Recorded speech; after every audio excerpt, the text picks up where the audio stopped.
Let us pray.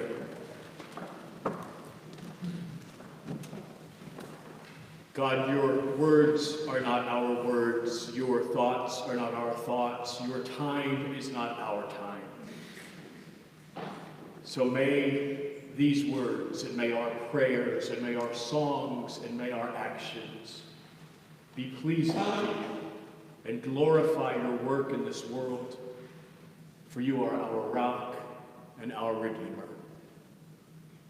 Amen. So what was Greta reading from just then? Greta read from the 2,200-year-old wisdom of the Hebrew Sirach, a book of Jewish ethics influenced by Egyptian literature. Don't fall asleep yet. It gets interesting. Sirach is not part of the official Protestant Bible. That's why it's not in our pew Bibles. But this day, in the Eastern Orthodox and Roman Catholic churches all over the world, this passage from Sirach is being read. So today, we peek over the fence to see what the neighbors are up to. Early church theologians Augustine and Athanasius accepted the book of Sirach. Later on, the Protestant church chose to omit it from the canon, with reformers like Martin Luther calling Sirach part of the hidden message. The Apocrypha has many books and offers a window into yet more ancient expressions of God. Today's reading from Sirach mirrors the official Protestant reading of the day from Deuteronomy 30. On the plain of Moab, Moses preaches duty before they enter the promised land with these words from Deuteronomy. I call heaven and earth to witness against you today that I have set before you life and death, blessings and curses. Choose life so that you and your descendants may live. In some translations, Moses says, oh, that you would choose life. He's at his wit's end. Oh, that you would choose blessings. Anybody feel like that lately? In contrast, Sirach writes, God has placed before you fire and water, which sounds to me like the Game of Thrones, fire and ice. Sirach says, stretch out your hand to the water, to purify, to put out the fire. Stretch out your hand to the fire, he says, to be burned, to warm yourself, to dry off from bathing in that water. Both Deuteronomy and Sirach teach us about choosing, how our decisions will lead us somewhere. To God, to ruin, somewhere in between. Both books avoid these choices as binary choices. They present them as non-binary. It's not fire or water, but fire and water. It's not blessings or curses. It's blessings and curses. Life and death. Now, I can almost stretch my head around it, almost understand how our goal, our final destination, can be a non-binary place. Can the final destination, the goal, can it be on a spectrum? For example, as a church, don't we feel that we're either growing or shrinking? The numbers don't lie. But right here, from the pages of the Bible and the Apocrypha, we learn that even our binary win or lose perceptions are spiritually lacking. There's more to it than numbers. Our hand-wringing over the numbers of members, numbers of dollars, our hand-wringing over politics, or how much the pastor should placate bad behavior, or what the preacher did or did not do or say or wear or think. These concerns do not come from God. Jesus needed very little. 12 committed disciples, and he relied on kindness from his followers. What's even richer, he cursed fruitless fig trees and overturned tables of money changers, defiling God's house. And we need money to be the church in the 21st century. It's just how things are. Maybe it's never either or. I'm really trying to work my way up to becoming a both-and kind of guy. I have noticed that when we Christians look only at the Old Testament, though, for the answers, things can get pretty dark pretty quick. For us, I think we need both and. Old Testament and New Testament. The Hebrew Bible and the Good News. So let's read on in today's lectionary an excerpt from the church planter Paul, his letter to the congregation in Corinth. Now, warning, he's in a bit of a snit again. From 1 Corinthians. Pardon me. And so, brothers and sisters, I could not speak to you as spiritual people, but rather as people of the flesh, as infants in Christ. I fed you with milk, not solid food, for you were not ready for solid food. Even now you are still not ready, for you are still of the flesh. For as long as there is jealousy and quarreling among you, are you not of the flesh, and behaving according to human inclinations? For when one says, I belong to Paul, and another says, I belong to Apollos, are you not merely human? Pause. In other words, commit to the church's vision. Commit to the gospel of following Jesus Christ, but not particularly to the style in which it is accomplished. There are many roads that lead to God. Follow Jesus. Don't follow the preacher. What is a preacher anyway? Paul continues. What then is Apollos? What is Paul? Servants, through whom you came to believe, as the Lord assigned to each.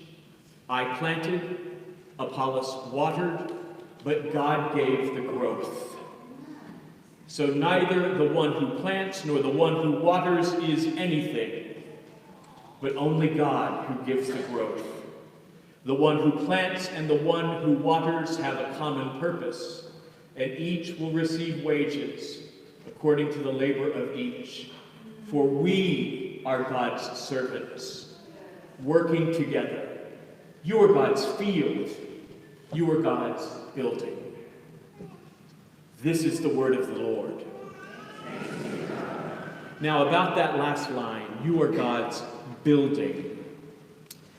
The old Koine Greek reads oikodome, which also means the process of building, the process of constructing a building. We are God's building in the present participle tense, God's process. Oikodome also means home building. Just think on this. This is worth at least 10 minutes of meditation.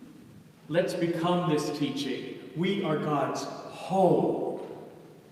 We are God's building, God's home building, God's process of building. Don't you have to rip out a few things sometimes? Don't you have to go back to the store and buy that other thing you didn't think you needed, and then it's the wrong size? It's hard to build. It's hard to be a process. Sadly, social mores in 2020 do not care about process. It's all about results and power.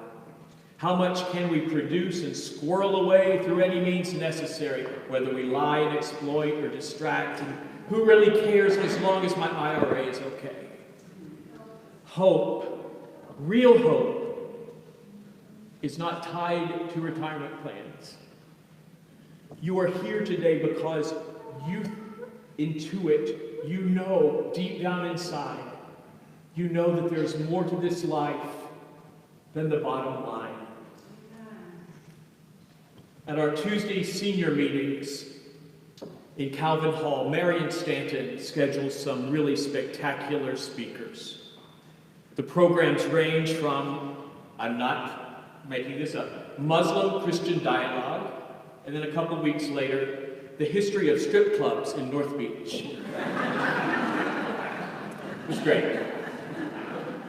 Perhaps my favorite presenter of all has been Dr. Victoria Sweet, author of God's Hotel, a book of stories from Laguna Honda Hospital here in San Francisco. It's a residential hospital.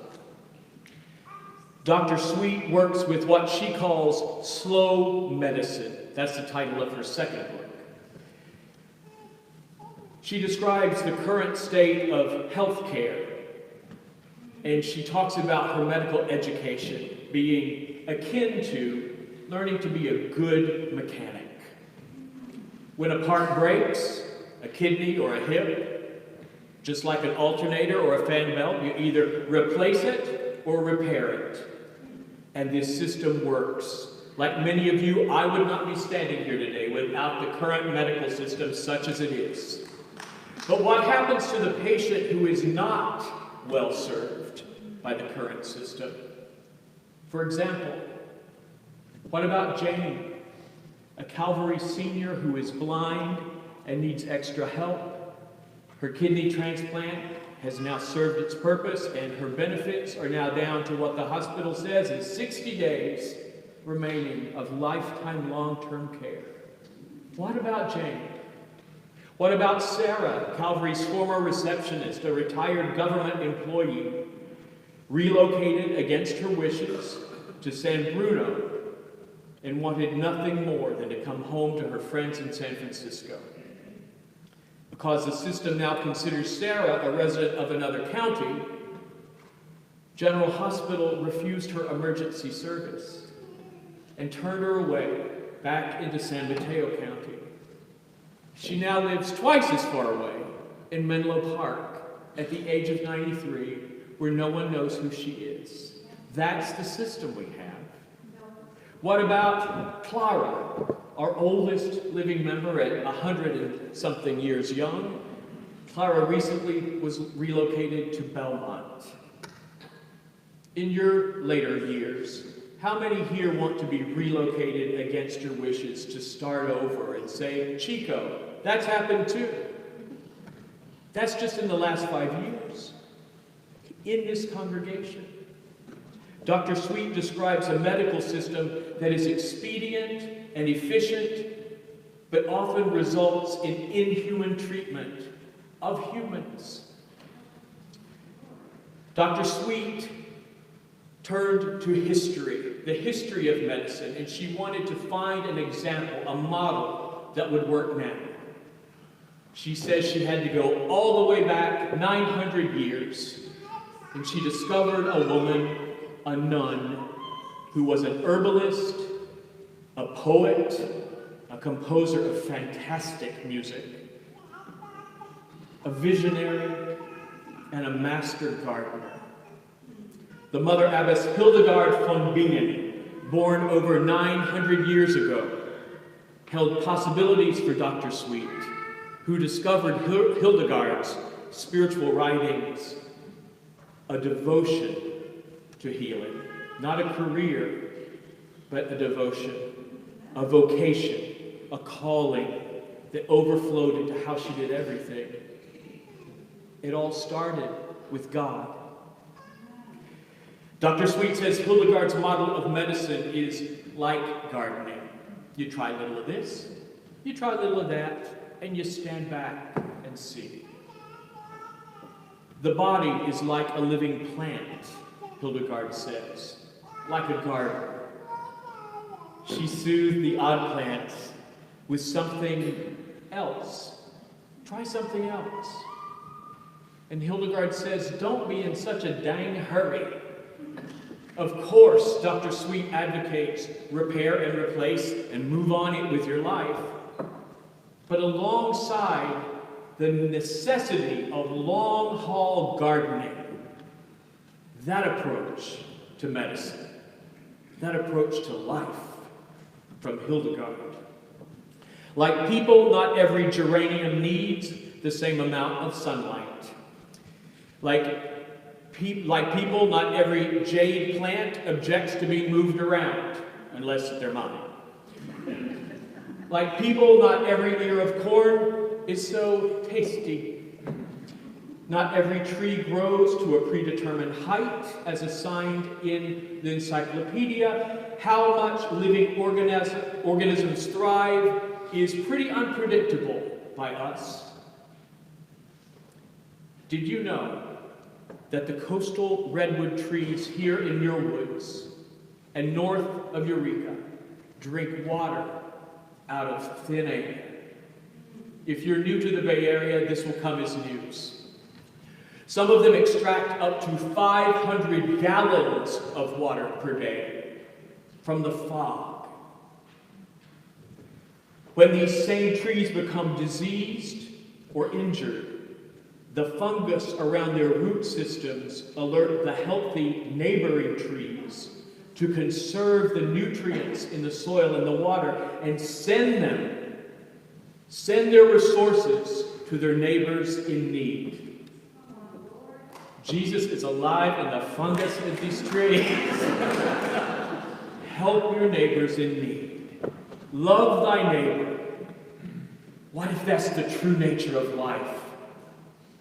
Oh, that we drop the human costume of fear and scarcity. When Lou and I visited Muir Woods last fall, we both cried during the nature talk. How rich we are. How able we are. Like Paul and Apollos, we plant and we water and then we step back. Only God can give the growth. In God, our spirits and souls find their home, just as God calls us to be God's home. Plants, like people, need warmth and light. And wild plants even need fire. Plants, like people, need water. Plants, unlike people, do not contemplate their own existence and make choices that have consequences for future generations. Here's where it gets weighty. Free will, the ability to choose. Fire, water. Blessings, cursings, life, and death. Perhaps you feel unworthy of blessing due to what you have been told, due to what you're going through, due to circumstances, let's put it that way. Perhaps you've been too hurt, or you've hurt someone else. Hear me now. To quote my friend Jim, every saint has a past, every sinner a future. Every saint has a past, every sinner a future. Along the Rome Road in Plainville, Georgia, where I grew up, beside a house that no longer stands, my Uncle Elmer used to grow vegetables all summer. Around the spring thaw, he would start his maters in Dixie cups on the windowsill. Then he'd move those seedlings to the front porch, where he could sit and watch the train go by. He would turn them once a day so that they would grow straight up rather than leaning only to the sunny side. Now the word mater in Lower Appalachia is similar to mater in Pixar movies. It's just like tomato without the tub. If you don't know what that means, I invite you to ask someone younger than you at coffee hour about mater. You will love the answer. Uncle Elmer used to tell me that he spent so much time in the garden so he could get away from his wife, my Aunt Ella Ruth. But I know he was kidding. Lou and I enjoy a similar acerbic humor in our relationship, which I inherited from my people. Sometimes Uncle Elmer would return from the garden grief-stricken overwrought. Well, the corn and tomatoes, they're just fine. But I might as well give up on the okra. I've done everything I know to do, and they're shriveling up. Then from the sink, Ella Ruth would ask coyly, well, did you water them? Yes, I watered them, woman. You think I don't know to water them? Of course, after all these years, I know how to water them. She was an expert in driving him nuts. Then, time would pass, and for a child, time that seemed like an eternity. And then my parents would start to complain about all the okra Elmer had given us. We had fried okra, pickled okra in soup, okra on the dinner table in a bowl like a centerpiece. There was nowhere to put it all. Tend the garden, plant, water, and behold. Children are like that. They are born, you raise them, and God only knows how they'll turn out.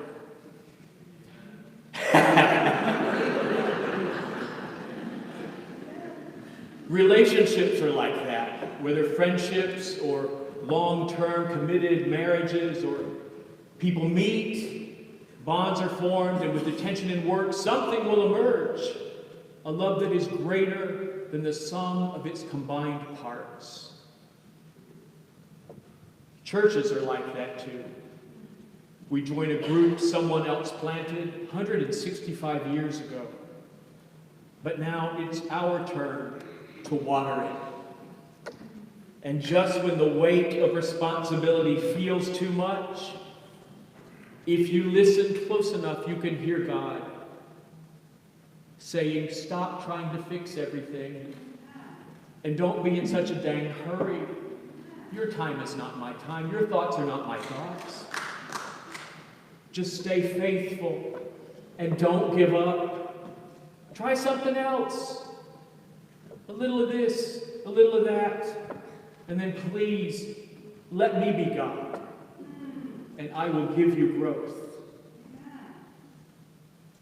Amen.